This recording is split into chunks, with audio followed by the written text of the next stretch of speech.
No niin. Elikkä kuulemma puusta tietää, koska se on kuivaa. Ottaa mäntysaippua ja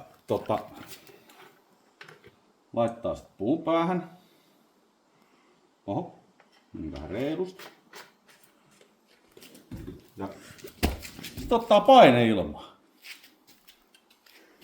Puhaltaa puun toisesta päästä. Ja sitten pitäisi tulla kuplia.